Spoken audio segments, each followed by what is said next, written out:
I landed up developing a porous, lightweight material, and I called it puffy glass because, well, I mean, it was fluffy and full of air pockets like bread. What you see here is the first object I made. It was a mini sculpture carved with an X-Acto knife. Where did this come from? Well, I considered the idea of unequal partnerships or collaborations, which is what many people saw my interactions with craftspeople to be.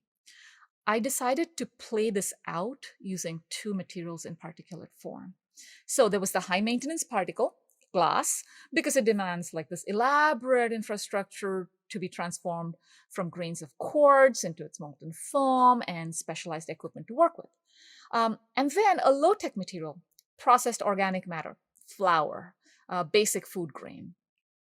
I kneaded and fired both of these together, and puffy glass is the curious and wondrous result of the seemingly unequal partnership.